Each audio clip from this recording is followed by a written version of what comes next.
numbers. So this week, the House will take up a bill allowing consumers to keep their health insurance plans, and that's a little bit confusing because the president said that they were going to be able to do that anyway, and now they can't. So how do you change it?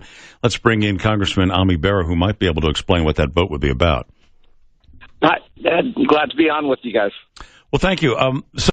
We went through this whole thing with the president saying keep it. People are finding out they are being canceled because affordable care standards are higher than the traditional plans, apparently. So what are you going to try to do in the House now to rectify that? Well, a couple things. A Republican doctor and I last week introduced a bill that would provide some immediate relief to folks that are facing rate hikes.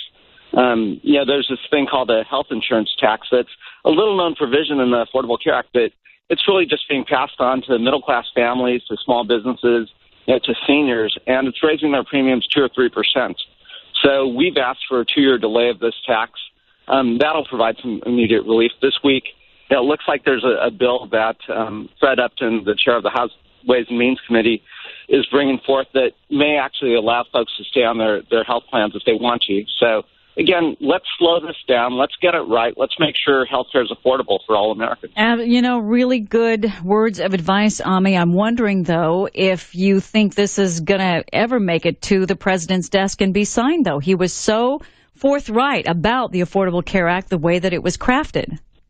Well, as I've always said from day one, this is not the approach that I would have taken. I mean, it's the Affordable Care Act. So the number one thing you have to do is make sure health care is affordable. And for far too many consumers, they're seeing their rates go up. So let's slow this down. This is a very important aspect of everyone's lives. Let's get health care right. Let's make sure it's affordable. Let's make sure it's accessible. The one thing we haven't heard that much from is from the medical community itself. And I know you are a physician before you became a politician. Do you talk to your colleagues? I mean, what do they think about this? Well, hopefully I'm still a physician, and and I don't turn into that dirty word politician. But, talking to the Republican doctors, and again, that's why, we introduced this bill with the Republican doctor. This has to be about patients, right? I mean, again, when you're talking about health care, it's personal to everyone, and it has to be about making sure the American patient gets the care that they need at an affordable rate. Well, I'm wondering what you're going to do on this Veterans Day, Congressman. What's on tap for today for you? Well, Amy, thanks. First off, I join you in thanking all of the veterans that have protected our freedoms over the years.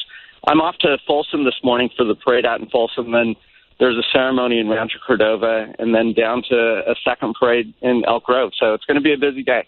But again, a great day thanking our veterans. Absolutely. We wouldn't be here if not for them. No, we wouldn't. All right. Well, hope you can get the health care matter squared away, although we certainly have lots to report about. No, absolutely. Again, we're going to be working hard, and it's better to make sure we get this right as opposed to doing it hastily. Congressman Bera from our 7th District here in California. Thank you, sir. Thank you, Ed. Thank you, Amy. 7:46 now, News Radio KFBK.